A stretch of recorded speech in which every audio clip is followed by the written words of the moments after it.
எல்லாருக்கும் வணக்கங்க. மார்ச் மாதத்தில் கோட்சார ரீதியாக வரக்கூடிய கிரக அமைப்புகளால் விருச்சிக ராசியில் பிறந்தவங்களுக்கு இந்த பிரபஞ்சம் எந்த மாதிரியான மாற்றங்களை ஏற்படுத்த போகுதுன்றது பற்றி தானுங்க ஆதாரபூர்வமாக இந்த பதிவில் நம்ம பார்க்க போகிறோம். மார்ச் மாதம் 1ஆம் தேதி ஞாயிற்றுக்கிழமை அதிகாலை பூச நட்சத்திரம் 3வது பாதம் கடக ராசி விருச்சிக லக்னத்தில் தான் பிறக்கப்பட்டது. அப்படி பிறக்கப்பட்ட மார்ச் மாதம் விருச்சிக ராசியில் பிறந்தவங்களுக்கு சாதகமான பலனை கொடுக்குமா அல்லது பாதகமான பலனை கொடுக்குமான்றது பற்றி தானுங்க முழுமையாக இந்த பதிவில் நம்ம பார்க்க போகிறோம். பொதுவாக சம்பாதிக்கணுன்ற ஆசையை விட சாதிக்கணுன்ற ஆசை எல்லாருக்கும் இருக்க தான் செய்யுது. சந்தர்ப்பமும் சூழ்நிலையும் சாதகமாக இருந்தால் தான் சாதிக்க முடியும் இல்லையா?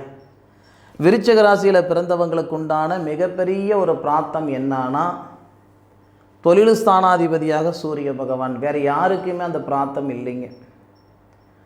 அப்போது விருச்சிக ராசியாதிபதி விருச்சிக ராசிக்கு 4வது பாவக சுபஸ்தானத்தில் சனி பகவானுடைய ஆதிக்கம் சொல்லக்கூடிய சுபஸ்தானத்தில் தொழில் ஸ்தானாதிபதின்னு சொல்லக்கூடிய சூரிய பகவானுடனும் லாபஸ்தானாதிபதின்னு சொல்லக்கூடிய புதனுடனும் சேர்ந்திருக்கிற தருணத்தில் தான் இந்த மாதம் பிறக்கப்படுது. செவ்வாவுக்கு இந்த மாதம் பயிற்சி கிடையாது.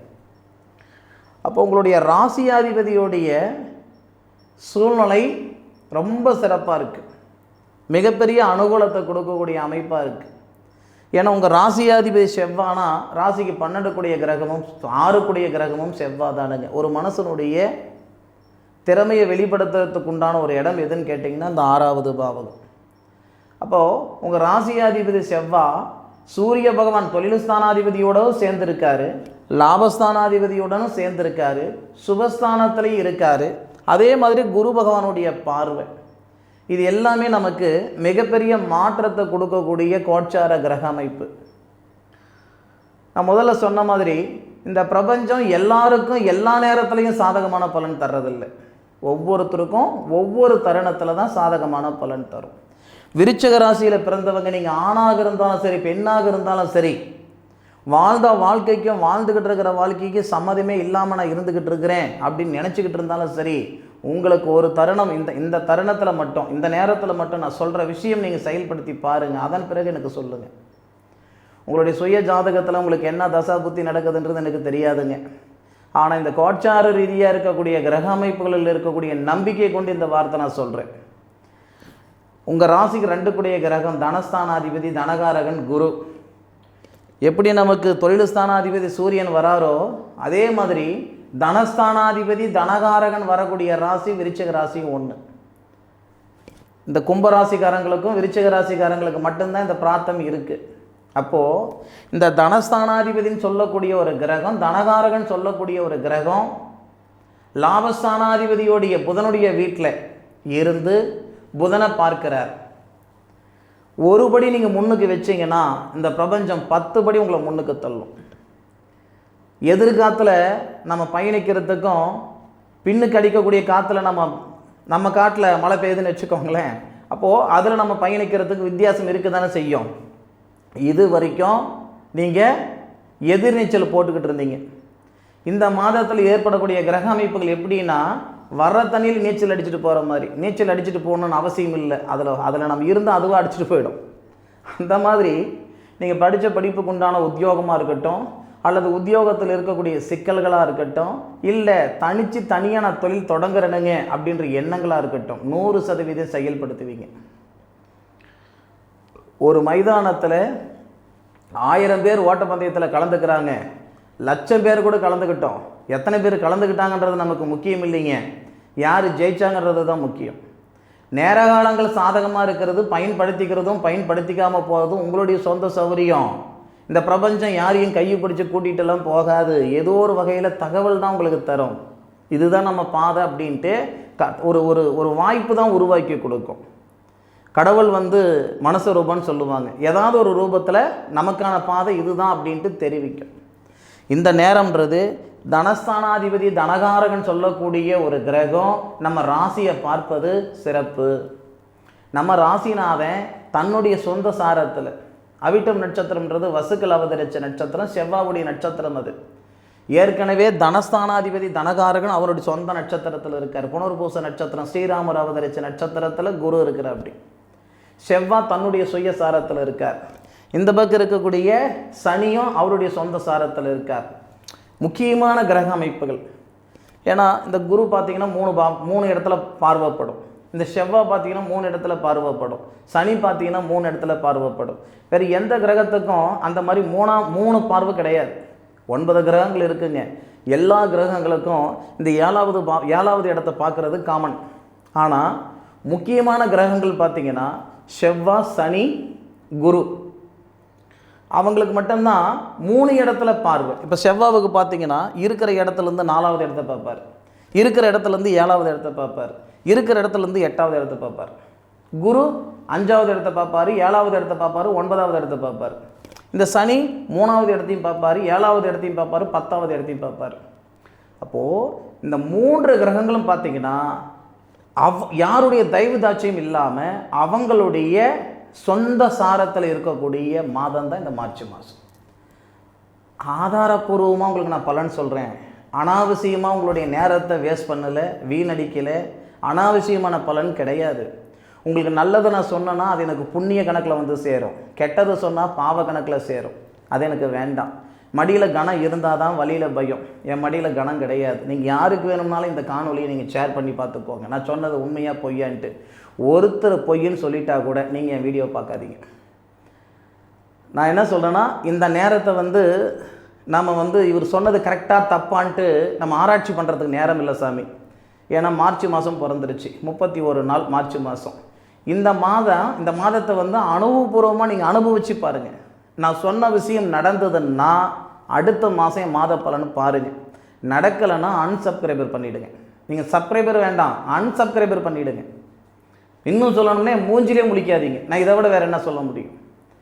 ஆனால் முயற்சி செய்து பார்த்துட்டு முடிவெடுங்க.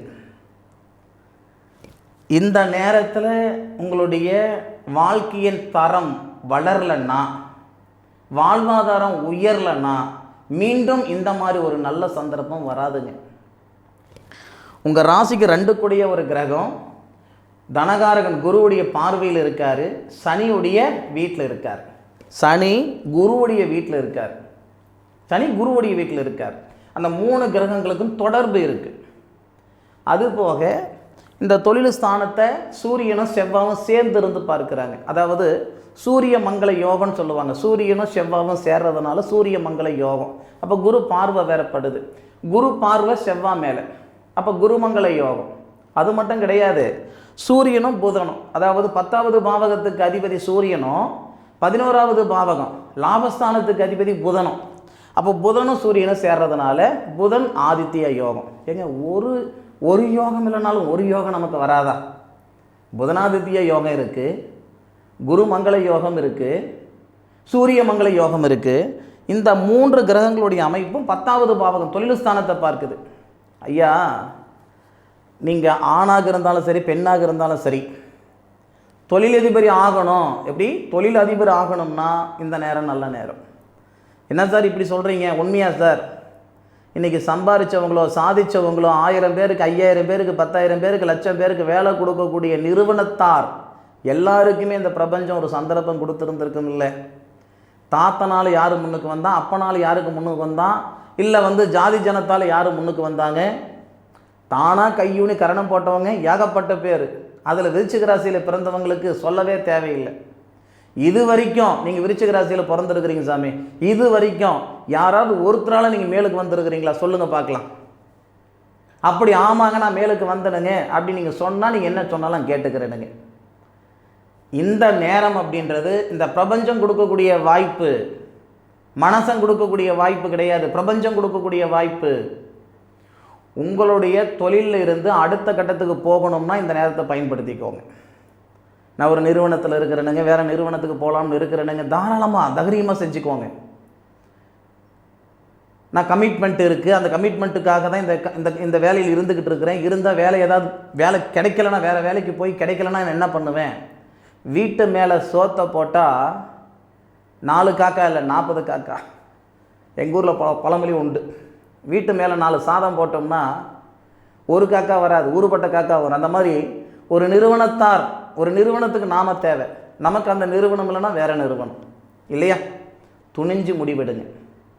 இன்னும் சொல்லணும்னா இருக்கிற வேலையை விட்டுட்டு சொந்த தொழில் செஞ்சுக்கணுன்ற எண்ணம் உங்களுக்கு இருக்கா? தாராளமாக செய்யுங்க. கெடமாட்டீங்க, நிச்சயமாக கெடமாட்டீங்க. அதுவும் உங்களுடைய சூழ்நிலையை பொறுத்து. ஏன்னா எனக்கு தெரிஞ்சது என்னென்னா, தெரிஞ்ச வேலையை விடுறதும் தப்பு, தெரியாத வேலையை தொடர்றதும் தப்பு. நமக்கு ஒரு வேலையை பரிச்சயம், ஒரு வேலை நல்ல பரிச்சயம், அதில் போனால் நான் சக்ஸஸ் ஆகிடுவேன்னு என் மனசு சொல்லுது. மனசு சொல்லியும் ஒரே இடத்துல இருக்கிறோம்னா அதை விட ஒரு முட்டாள்தனம் வேறு எதுவுமே இல்லை. மனசு சொல்கிறது நம்பாதீங்க, மனசு சொல்கிறது நம்புங்க.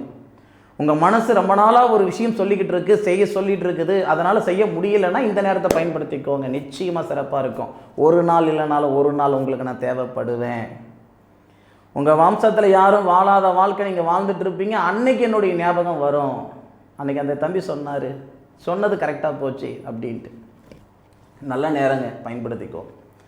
இன்னும் சில பேருக்கு மன வாழ்க்கையில் சில சங்கடங்கள் இருக்கும், பொருளாதார ரீதியாக சங்கடங்கள் இருக்கும். இதுக்கு நான் விளக்கம் சொல்கிறேன், கேட்டுக்கோங்க. ஒரு தம்பதிகள் அப்படின்னா முக்கியமாக பார்க்கக்கூடிய இடம் எதுன்னு கேட்டிங்கன்னா இந்த ஐன சுகஸ்தானம். 12வது இடங்க, வேறு ஒன்றும் இல்லைங்க. அந்த 12வது இடம் தான் ஐன சுகஸ்தானம்னு சொல்லுவாங்க. கணவன் மனைவிக்குள்ளார இருக்கக்கூடிய இல்லற வாழ்க்கை, ஒரு சில விஷயங்களும் இந்த 12வது பாவகம். இந்த குரு பகவான் குடும்பஸ்தானாதிபதி அல்லவா, அவர் புத்திரகாரகன் கூட. அவர் ஐன சுகஸ்தானத்தை பார்க்கிறாரு. ஐன சுகஸ்தானாதிபதினு சொல்லக்கூடிய ஒரு கிரகம் உங்கள் ராசிக்கு 5வது பாவகத்தில் இருக்குது, குரு பகவானுடைய ஆதிக்கத்தில். அப்போது குழந்தை பாக்கியம் ஏற்படுத்தும். ஐன சுகஸ்தானாதிபதி திருமணஸ்தானாதிபதினு சொல்லக்கூடிய சுக்கிரன் அசுர குருவுக்கு தேவகுருன்னு சொல்லக்கூடிய குரு பகவான் வீடு கொடுக்குறாரு. அந்த குரு பகவான் உங்கள் ராசிக்கு 12வது பாவகம் சுக்கிரனுடைய வீட்டை பார்க்கிறாரு. உங்கள் ராசிக்கு 2வது பாவகம் குடும்பஸ்தானத்தை பார்க்கிறாரு. இதன் மூலமாக குழந்தை பாக்கியம் உருவாகும். போகாத கோவில் இல்லை, செய்யாத பரிகாரம் இல்லை, பார்க்காத வைத்தியம் இல்லை, இது வரைக்கும் எனக்கு நல்லது நடக்கலை, இதுக்கு மேற்கொண்டு நடக்கின்ற நம்பிக்கை எனக்கு இல்லை. நீங்கள் நம்புங்க, நம்ம போங்க, அது அப்பாற்பட்ட விஷயம். ஏட்டு சுரக்காய் கூட்டுக்குதவாதுன்னு சொல்லுவாங்க. ஏட்டு சுரக்காய் கூட்டுக்குதவாது. வார்த்தைகள் என்னை பொறுத்த வரைக்கும் வார்த்தைகளுக்கு இருக்கக்கூடிய ஒரு சக்தி வேறு எதுவும் கிடையாது, வேறு எதுக்கும் கிடையாது. இந்த நேரத்தில் வரக்கூடிய கோச்சார கிரக அமைப்புகள் உங்களுடைய புத்திர பாக்கியத்தில் இருக்கிற தடைகளை நீக்கும் அப்படின்றது விதினா நிச்சயமாக அது நடக்கும், நடந்தே தீரும். இன்னும் சில பேருக்கு மன வாழ்க்கையை நடக்காமல் இருக்குது சாமி அப்படின்னா அவங்களுக்கும் சரி, இல்லை மன வாழ்க்கை நடந்து பிரிஞ்சு இருக்கிறவங்க மீண்டும் இணையறதுக்கு வாய்ப்புகள் இருக்குதா அப்படின்னாலும் சரி, அவங்களுக்கு இந்த நேரம் நல்ல நேரமாக இருக்கும். அதுக்கு ஆதாரம் சொல்கிறேன். நம்ம ராசிக்கு 7க்குடைய கிரகம் திருமண ஸ்தானாதிபதி சுக்கிரன், அவர் குரு வீடு கொடுத்துருக்காரு, சனியோட சேர்ந்துருக்காரு. நம்ம ராசி அதிபதி செவ்வாய் இருக்கார் இல்லைங்களா, அவர் 4வது பார்வையாக அந்த திருமண ஸ்தானத்தை பார்க்கிறார். இதன் மூலமாக திருமணத்தில் இருக்கக்கூடிய தடைகள் நீங்கும். நாகதோஷம் இருக்குது, செவ்வாய் தோஷம் இருக்குது, தாரதோஷம் இருக்குது. ஐயா, எந்த தோஷம் இருந்தாலும் சரிங்க, கடவுள் கொடுக்கக்கூடிய வாய்ப்பு. அந்த வாய்ப்பு நம்ம பயன்படுத்திக்கிற பட்சத்தில் போக வேண்டிய இடத்துக்கு அழகாக போய் சேர்ந்துருவோம். இது வரைக்கும் நீங்கள் பார்த்த பொண்ணுக்கு கல்யாணம் நடந்திருந்திருக்கலாம், இல்லை உங்களை பார்த்துட்டு போன மாப்பிள்ளைக்கு கல்யாணம் நடந்திருந்திருக்கலாம். உங்களுக்கு தாமதமாக இருந்திருக்குதுன்னா இந்த நேரத்தில் இந்த முடிவு எடுக்கிறதுக்கு தான் தாமதமாகிடுச்சின்னு நினச்சிக்கோங்க. விருச்சிக ராசியில் பிறந்தவங்களுடைய வாழ்க்கையில் விடியல் பிறக்கக்கூடிய தருணமாக இந்த தருணம் இருக்கும். அனுபவித்து சொல்லுங்கள். ஆராய்ச்சி பலன் சொல்லியிருக்கேன், எந்தளவுக்கு ஆராய்ச்சி இருக்கிறன்றதை அனுபவித்து சொல்லுங்கள். மீண்டும் அடுத்த ஒரு அற்புதமான தருணத்தில் விருச்சிக ராசியில் பிறந்த உங்களை சந்திக்கும் வரை உங்களிடமிருந்து விடை பெறுவது உங்கள் வீட்டு ஜோதிட நண்பனான மா காளிதாஸ் மணிகண்டன். திருச்சிற்றம்பலம். வாழ்க வையகம், வாழ்க வளமுடன்.